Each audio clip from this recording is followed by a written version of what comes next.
뉴스 정면 승부. 이동형의 뉴스 정면 승부.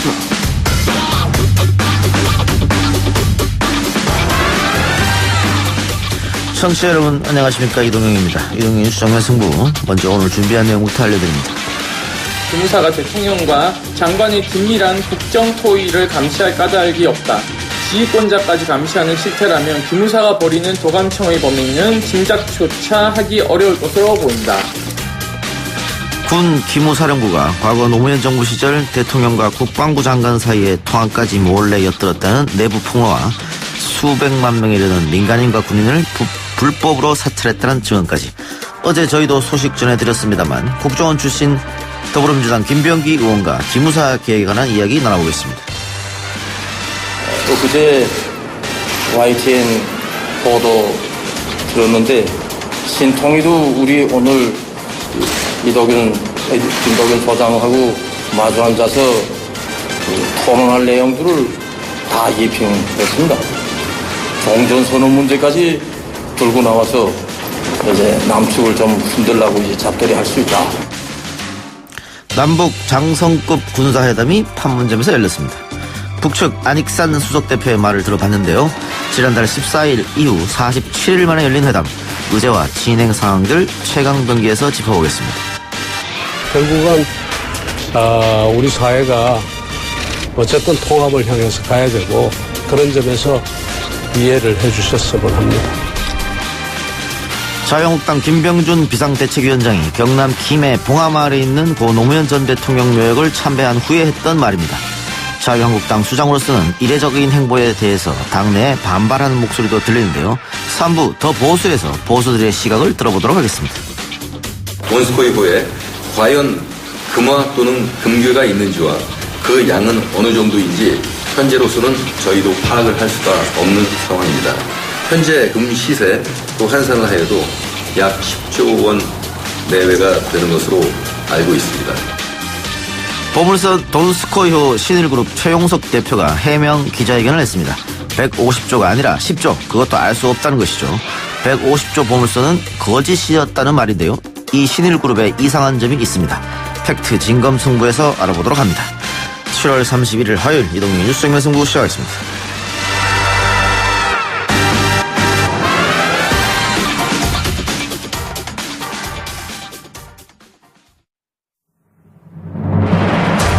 이 작가는 독하다. 이 작가는 거칠다. 이 작가는 솔직하다. 이 작가는 눈치가 없다. 그는 할 말은 한다. 할 말은 한다. 정치 오타쿠 이 작가의 독설. 뉴스 정면 승부.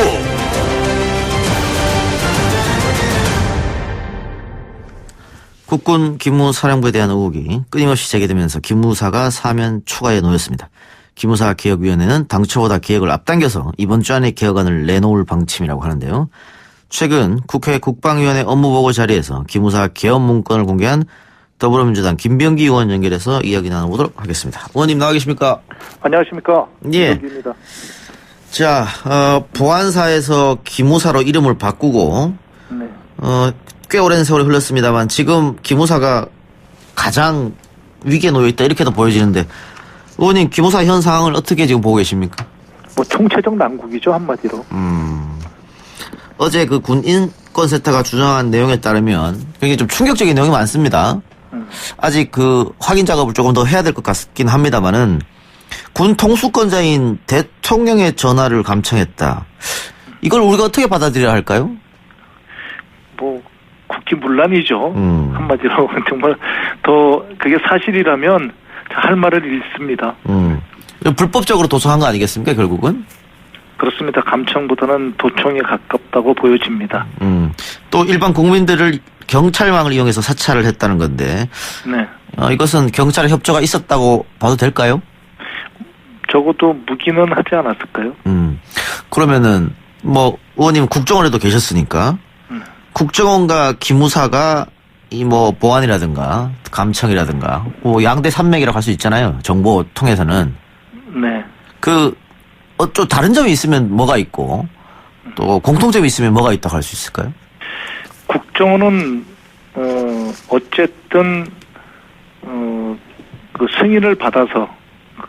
승인을 받아서 감청을 하고 있는 것 같습니다. 반면에 이번에 보면은 기무사는 거기에서 상당히 벗어나 있죠. 그 국정원이 만약에 승인을 안 받았다 하더라도 국정원의 일탈을 국기문란이나 국정농단에 비유한다면 기무사가 이번에 행한 일을 사실로 전제할 경우 그건 뭐 어쨌든 국가전복 수준이죠. 네, 차원이 다르다고 할 수 있습니다.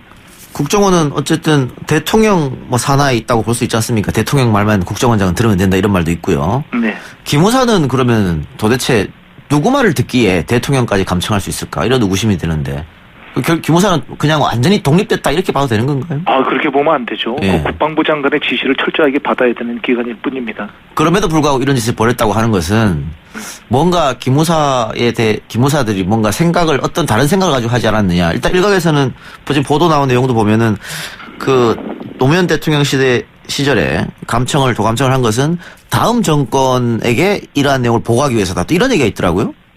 그거는 뭐 더 확인해 봐야 되겠습니다만 예. 한 가지 분명한 것은 기무사의 업무가 지금까지 전혀 통제가 되지 않았다는 사실만은 확인이 되고 있는 것 같습니다. 아까 국방부 장관의 명을 받는다고 했지 않습니까? 또 국방부 장관은 대통령의 명을 받을 테고. 네. 그런데 통제되지 않는 권력이면은 뭐 이거는 그 조직으로서 상당히 문제 있는 조직 아니겠어요? 그렇습니다. 그래서 지금 개혁이 전체적인 개혁이 필요한 게 되겠습니다. 지금 기무사 개혁위원회에서 어떤 개혁안을 내놓을지 조금 지켜보고요. 네네. 의원님 지난 7월 24일 국회 국방위원회 업무보고 자리에서 2016년 11월 3일 작성된 기무사 개혁 문건을 공개했는데 이 문건은 어떤 문건이죠? 초기에 예. 초기에 통수권자 안위를 위한 군의 역할이라든지 또는 최악의 상황을 가정한 국면별 대비 방안 등 그 계엄을 상정한 그런 문건이 되겠습니다. 이미 초기에 11월 3일입니다. 초기에 그런 문건을 작성하였다는 것이죠. 예. 꽤 오래전부터 그럼 준비가 됐다 이렇게 보실 수 있겠네요. 그렇습니다. 예. 그 기무사는 뭐 군대 국정원이라고도 불리는데 지금 문재인 정권이 탄생하고 나서 국정원의 문제점 그 전에 이명박 정권 이후에 박근혜 정권 때도 국정원의 문제점은 계속해서 드러났었습니다. 네. 그런데 비교하면 기무사의 문제점은 전혀 나오지 않았었거든요. 네. 이런 것도 어떤 다른 이유가 있을까요? 저희가 집중을 아무래도 통제나 견제의 집중을 국정원에다가 하다 보니까 기무사에는 상대적으로 정보위원회든 어디 국가에서든 상대적으로 소홀히 했다는 점은 인정할 수밖에 없을 것 같습니다. 정보위원회도 계셨으니까. 네. 국정원이 국회에 와서 정보위원회 비공개로 진행이 됩니다만은. 네. 업무 보고도 하고 의원들의 질문도 받고 감시도 받고 하지 않습니까? 네. 기무사도 정보위원회에서 담당합니까? 그렇습니다. 정보기관이기 때문에 담당하지만 국정원 같은 경우는 현안 문제가 있을 때마다 정보위원회를 개최해서 어쨌든 점검을 합니다. 예. 근데 상대적으로 기무사는 1년에 한두 번 정도 이렇게 하는 걸로 그쳤었거든요. 그런 거에 대한 반성은 해야 될 것 같습니다. 예.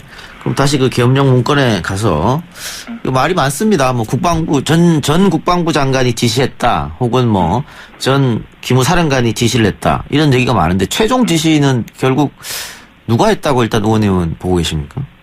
저는 일반적인 의견이랑 조금 다른 의견을 제시하겠습니다. 저는 그것이 지시자가 한 개인이 아니라 박근혜 정부 당시 이너서클에서 집단적으로 기획하고 지시한 것이 아닌가 하고 생각합니다. 왜냐하면 11월 3일에 작성된 문건을 보면은 이 문건은 10월 29일 촛불 집회가 열린 지 5일밖에 지나지 않은 시점에서 작성된 것입니다. 그럼에도 불구하고 그 보고서에 이미 탄핵, 하야, 유고 등 구체적인 상황을 상정해서 계엄이 필요하다고 판단하고 있습니다. 이런 표현은 당시에 사용되지도 않았을 뿐만 아니라 특히 군인인 국방부 장관이나 계엄사령관이 쓸 수 있는 단어들이 아닙니다. 이런 단어들을 썼다는 게 발견되면 바로 그때 옷을 벗겼겠죠. 예. 일련의 이런 행동들은 한 사람 결정이 아니고 박 정권의 이너서클에서 했다 이렇게 지금 보고 계신 것 같은데. 네, 저는 그렇게 보고 있습니다. 한미 국방장관도 지목됐고 또 어제 MBC 보도에 따르면 박흥렬 전 청와대 경호실장이다 이런 얘기도 있고 네. 황교안 대통령 권한대행이 몰랐겠느냐 이런 얘기도 있고. 네. 근데 이 사람들이 어쨌든 다 지금 언론에 이름이 오르내리는 사람들이 다 같은 생각으로 이런 일을 벌였을 것이다 이렇게 보는 것이죠. 그러니까 집단적 토론이 됐던 뭐가 됐던 어느 정도 공유가 이 사람들이 한 뜻이 아니고 예. 그런 이너서클이 어떤 의견을 공유하고 결론을 내려서 계엄이라는 결론에 도달했다는 것입니다. 그 박근혜 대통령한테까지 보고가 됐을까요? 배제할 수 없겠죠. 어떤 상황도 지금 배제할 수 있는 상황들이 없습니다. 알겠습니다. 지금 수사가 들어가고 있기 때문에 그건 또 지켜보면 될 것 같고요. 그렇습니다. 또 한동안 송영무 국방부 장관과 이석구 기무사령관 보고를 둘러싸고 진실 공방을 벌였는데 보수 언론과 보수 야당 같은 경우에는 여기에 조금 포커스를 집중하는 그런 모습인 것 같아요. 개혁을 앞두고 또 결국에는 기무사 내부에서 권력 싸움 아니냐, 뭐 항명 아니냐 이런 것도 얘기가 나오고 있는데 또 기무사가 권력에 저항하기 위해서 하는 일이다 이런 얘기도 있고 의원님은 어떻게 보고 계십니까? 일단 이 사건, 이 개혁 문건 관련해서 본질을 잊으면 안 될 것 같습니다. 이 본질은 누가 기획해서 어떤 집단에서 기획해서 기획하였고 이것이 어느 단계까지 나가느냐가 본질이죠.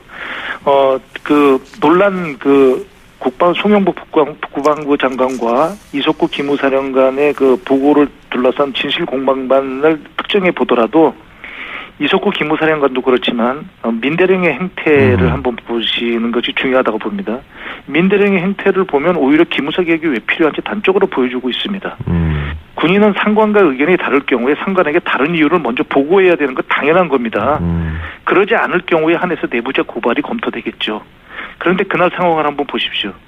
그 대령이 장관한테도 그 정도로 하는데 평소에 장군들한테는 오죽했겠습니까? 특히 민대령은 국방위가 끝난 후에 사전 승인 없이 복수의 언론과 인터뷰를 하고 있습니다. 국정원 간부가 예를 들어 국정원 간부가 언론과 인터뷰를 했다고 한번 생각해 봅시다. 그것만으로도 그분은 정보기관으로서의 자격은 없는 거죠. 결국은 민대령도 기무사라는 조직 보호를 위해서 나섰다 이렇게 볼 수 있을 것 같은데요. 뭐 조직 보호를 위해서 나섰는지 모르지만 결국은 그 조직의 개혁이 왜 필요한지를 보여줬다고 볼 수 있겠습니다. 거꾸로. 근데 어쨌든 이석구 사령관, 민대령 또 송영무 국방장관 이렇게 진실 게임을 하면서 송 장관의 리더십은 결국은 지금 많이 흔들린 게 아니냐 이런 지적도 있어요. 그런데 그렇다고 하더라도 이 송 장관의 리더십에 먼저 초점을 두면 안 될 것 같습니다. 예. 일단 기무사의 개혁에 초점을 두고 어쨌든 송 장관께서 기무사 개혁을 마무리해야 된다고 저는 생각을 합니다. 송 장관에게 책임질 부분이 있다면 그 이후의 논의에도 그건 늦지 않다고 봅니다. 자, 그 국정원에서도 대통령 직보, 독대 이런 게 있었는데 노무현 정권 때 사라졌지 않습니까? 네. 그리고 이명박 박근혜 정부 때 다시 부활했다고 하는데 기무사령관도 결국은 대통령 직보하는 게 이명박 박근혜 정부 때 다시 부활했잖아요. 네네. 보수 정권에서 국정원이나 기무사에서 대통령한테 직보하는 게 이렇게 부활한 이유는 뭘까요? 결국 그 충성 경쟁에서 우위를 점하는 게 될 것 같습니다. 고급 정보를 가지고. 그렇습니다. 근데 그 국정원이 그 대통령한테 직보를 하면서 생기는 폐해보다 기무사가 직보를 하면서 생기는 폐해가 훨씬 더 클 것입니다. 그거 왜 그렇죠? 기무사 같은 경우는 직보를 할 수 있는 내용이 제한되어 있습니다. 예를 들면 국방부 장관이 개입된 쿠데타 기도를 적발했다. 이런 건 장관한테 보고할 수 없겠죠. 예. 그런 거와 같은 극히 예외적인 경우를 제외하고는 국방부 장관을 통해서 대통령한테 보고를 해야 되는 게 당연하다고 생각합니다. 그렇기 때문에 장관을 제치고 대통령한테 보고하게 되는 거거든요. 국정원장은 어쨌든 국정원장이 누구를 통하지 않고 그 대통령과 국정원장 사이에는 누가 없거든요. 예. 근데 기무사령관은 일개 사령관일 뿐입니다. 그 위에 많은 분들이 계시죠. 그거를 모두 본인이 제치고 대통령한테 직보를 한다. 이거는 정말로 큰 문제가 될 수 있는 거죠. 이번 여러 가지 문제가 나오면서 기무사는 개혁 대상이 아니고 폐지 대상이다. 이런 얘기도 있어요. 옛날 보안사에서 잘못돼서 이름을 기무사로 바꿨는데 이름만 바꿔지 뭐가 달라졌느냐 이런 주장인데요. 그래도 기무사가 담당하는 직무가 예. 군에 대한 그 보안 방첩 업무인데 이건 반드시 필요한 업무입니다. 그렇기 때문에 이 업무에 대한 것을 누가 담당하든지 이 업무에 대한 것은 필요하겠죠. 문제는 이 직무 범위를 벗어난 월권에 대한 것을 개혁을 해야 되겠죠.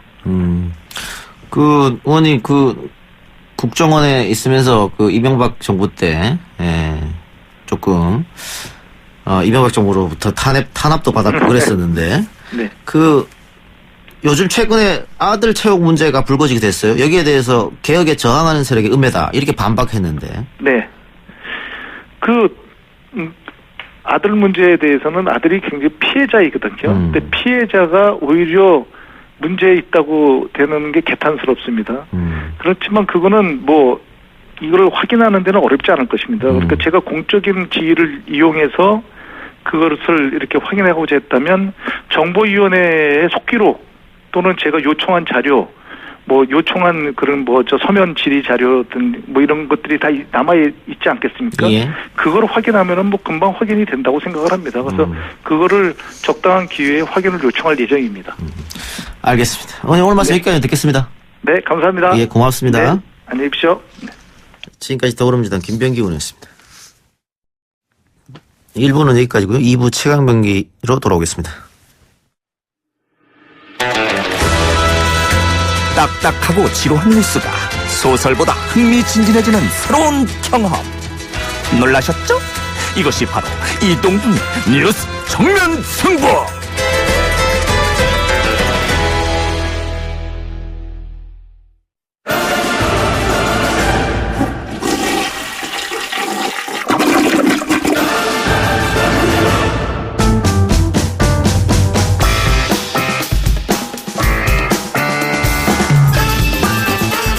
이동의 뉴스 정면 승부 2부 최강병기 시작하겠습니다. 조대진 변호사, 경향신문 임지선 기자 나왔습니다. 어서 오십시오. 안녕하십니까. 안녕하십니까.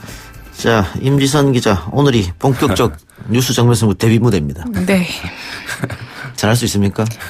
저는 지난주에 약간 인사차 방문했는데 이 작가님의 이 인기를 한번 좀 실감했습니다. 한 몇 년 만에 연락 온 친구가 그거 출연하냐며 이 작가님 팬이라고 꼭 전해달라고 했습니다. 알겠습니다.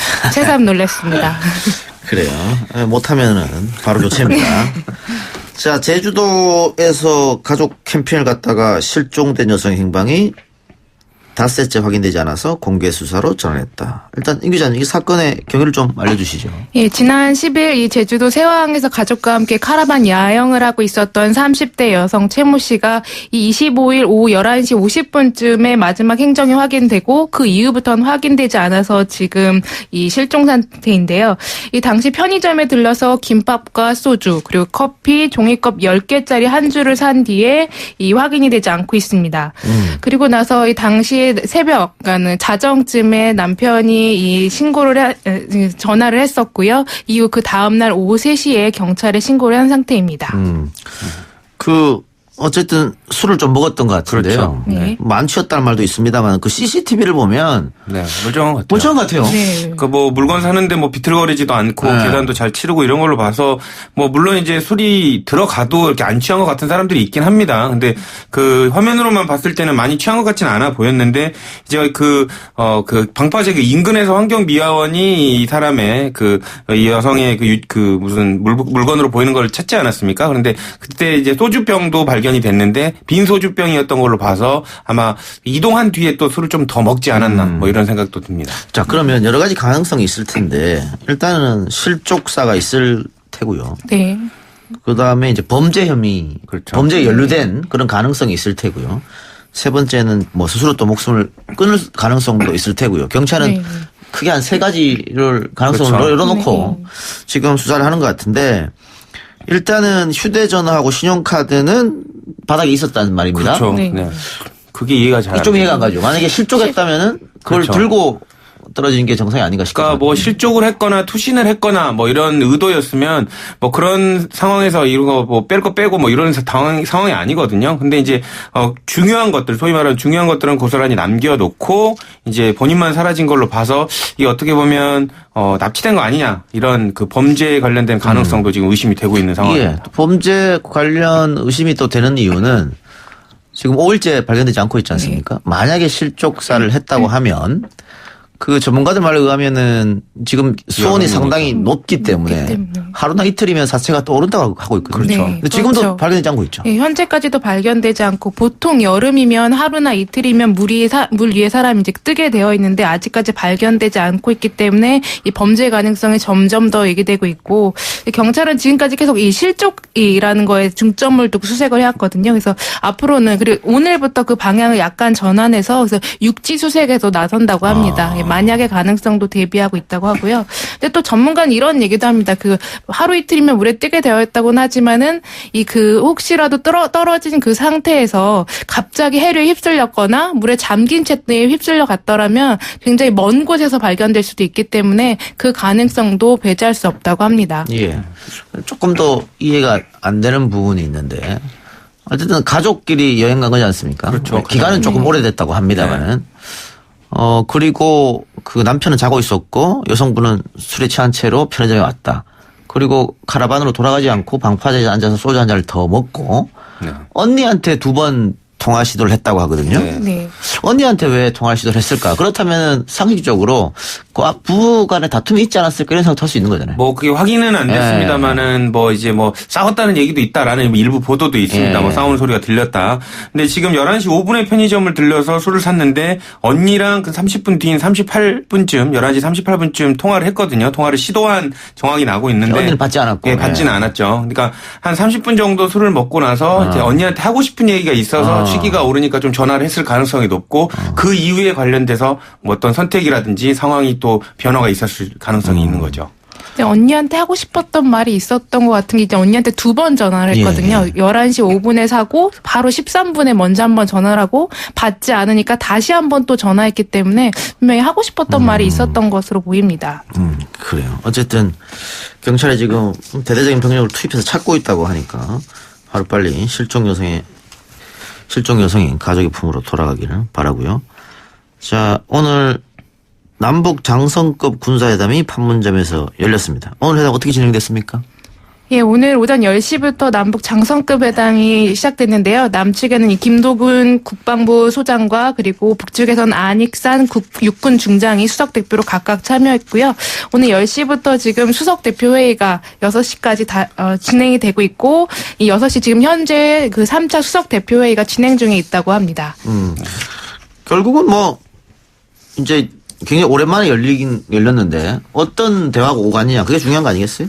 네, 그렇죠. 뭐 예상들은 했을 텐데요. 뭐 DMZ 내 감시 초소나 병력, 장비 등을 뭐 줄이는 그 논의했었고요.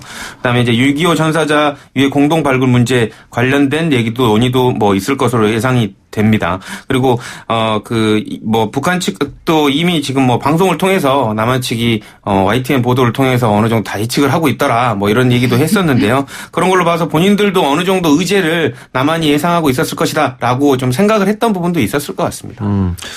그 북측 수석 대표가 엊그제 YTN 보도 들었다. 네. 잘 보나 봐요. 북측 사람이 남한 TV를 많이 보나 봐요. 그러니까 YTN이 또 이제 신뢰성에 또 있지 않습니까? 그러니까 이제 특별히 언제부터요? 뭐 원래부터 있었습니다. 콕 집어가지고 YTN을 언급을 하면서 미리 예평을 하더라. 그래서 그 주제를 우리가 또 얘기를 한 걸로 봐서 종전선언에 관련된 부분들을 YTN이 다룬 거를 또 얘기를 했었는데 본인도 그걸 언급한 걸로 봐서 이제 이게 회담 의제에 있지 않았나 이런 지금 추측들이 나오고 있습니다. 지난번에는 JTBC를 또 언급했거든요. 그러니까 돌아가면서 해주는 걸 수도 있고. 방송 보는 걸 좋아하는 것 겁니다. 근데 또 김정은 위원장이 그때 뭐 냉면으로 말이 많다 이런 얘기 하는 거 보니까 다들 보고 있지 않나. 그런 것 같습니다. 이 방송도 듣고 있지 않을까 싶습니다. 댓글 다는 거 아닌가요? 그래요.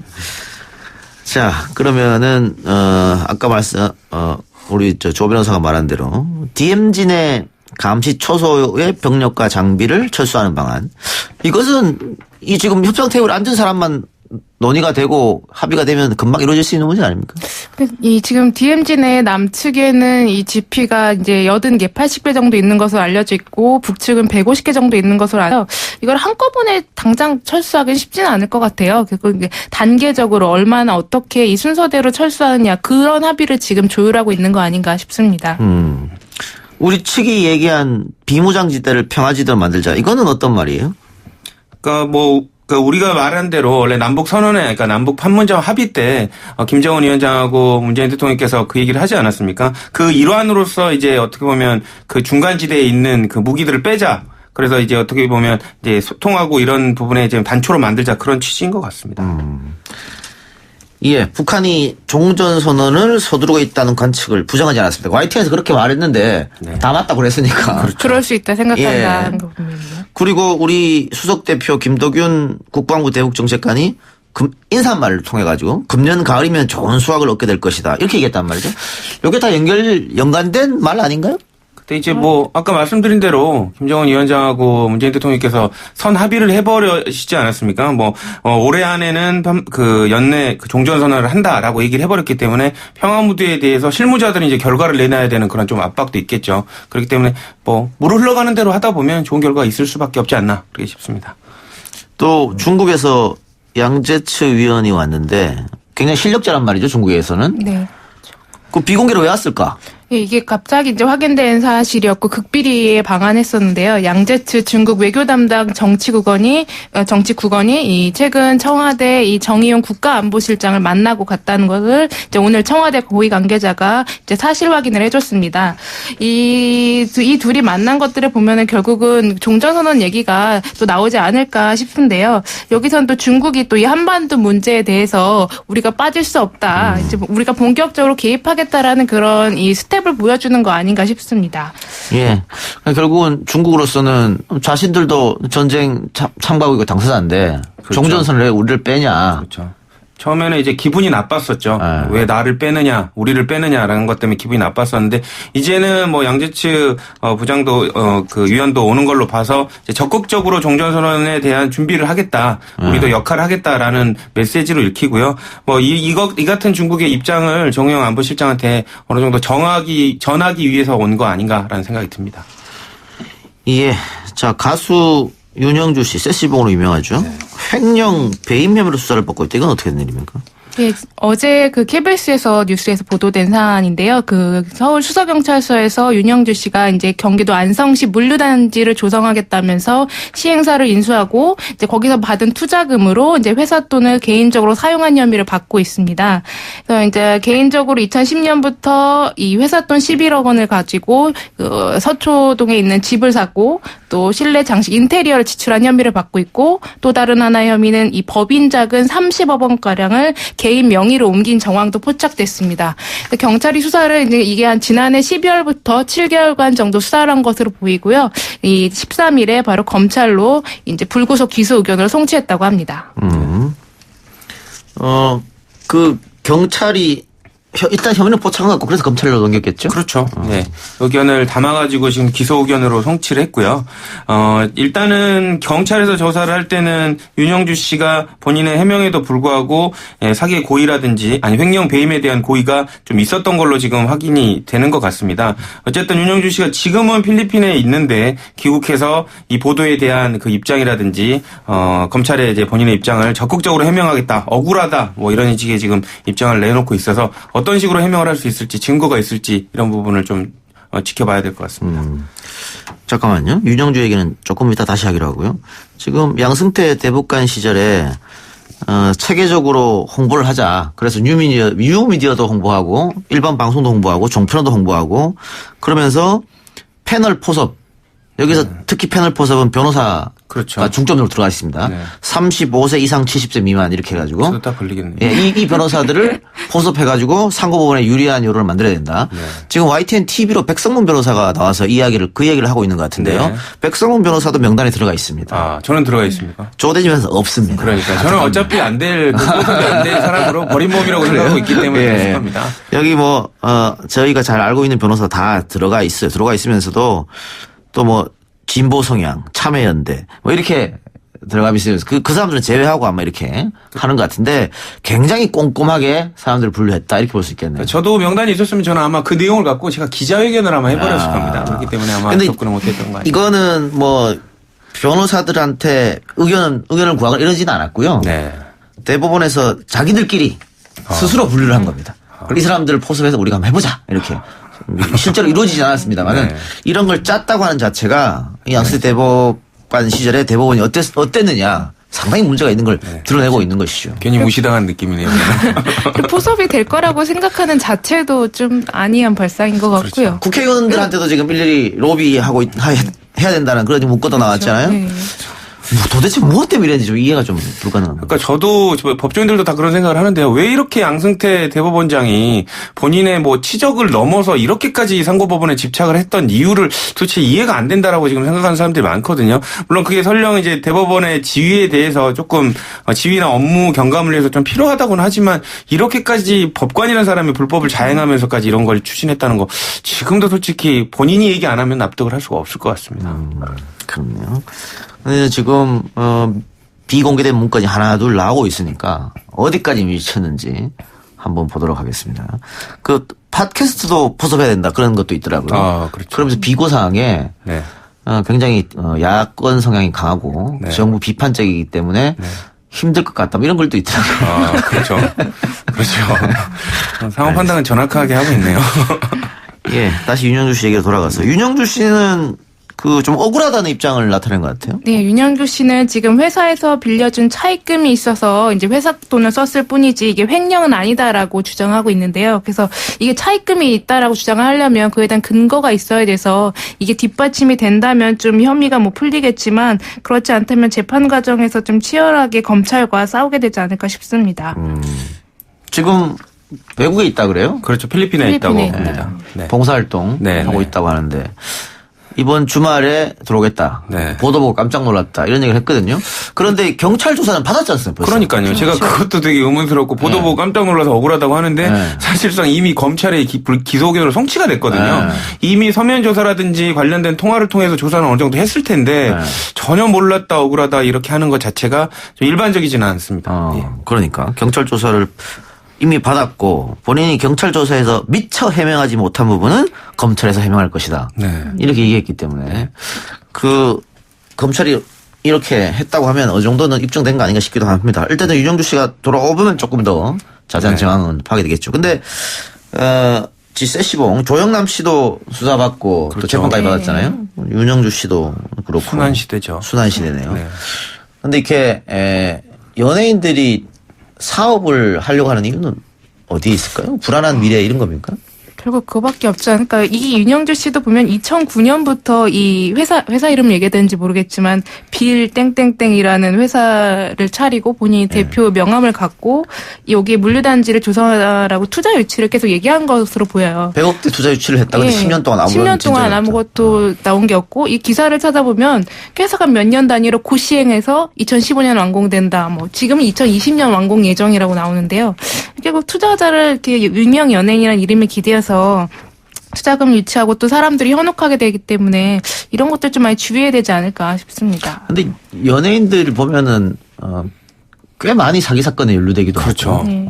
그러니까 왜냐하면 이제 마음으로 연기도 하고 뭐 노래도 부르고 마음으로. 이러니까 좀 감성적이신 분들이 많아요. 저도 연예인들 변호를 또 많이 하는데 그래서 그러니까 일반 사람들이 생각하기보다 훨씬 더 좀 여리거나 좀 이렇게 금방 사람들 믿어버리는 좀 성향들이 있으시더라고요. 그러니까 그런 것 때문에 본인이 맞다고 생각하면 이렇게 잘 이렇게 빠지시지 않나 그런 생각도 듭니다. 그리고 항상 제가 물어봐요. 왜 부업을 하느냐고. 늘 같은 얘기입니다. 우리는 미래가 없는 직업이고 퇴직금 있는 것도 아니고 하기 때문에. 연금이 없고. 연금도 없고 그래서 벌어놔야 된다. 그렇죠. 근데 잘 되는 경우를 잘못 봤거든요. 결국은 자기가 잘하는 일을 그냥 꾸준히 하는 게 그게 그렇죠. 더 낫지 않는가. 그러니까 운동선수 그리고 연예인 분들의 이제 공통점이 이제 마인드는 열려 있는데 그 현황, 그 현실을 잘 모르는 부분 때문에 돈을 가지고 들어갔다가 이제 그 돈을 좀 많이 잃어버리시는 경우들이 많죠. 근데 뭐 장사나 이런 것들을 사업을 해보시면 사실상 득되는 것보다 훨씬 더 손해를 끼칠 수 있는 리스크들이 많은데 이런 걸 잘 못 보셔서 그런 것 같습니다.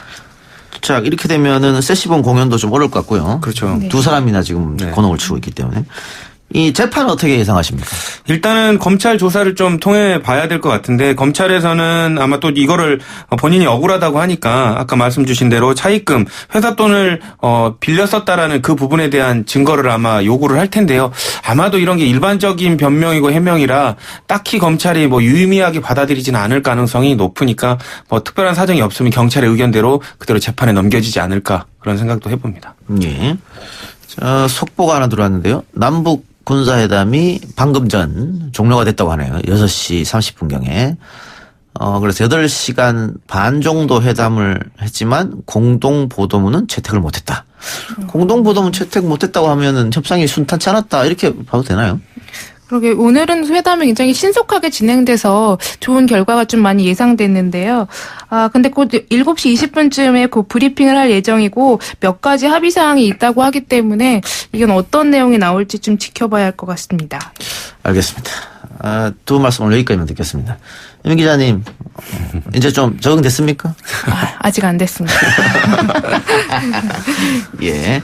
우리 댓글에 임 기자님 너무 말을 빨리 한다고 숨 좀 쉬라는 댓글이 있었습니다. 숨 잘 쉬고 있습니다. 예. 임 기자님 많이 사랑해 주시고. 두 분 고맙습니다. 감사합니다. 감사합니다. 7시 정각 더 보수로 돌아옵니다.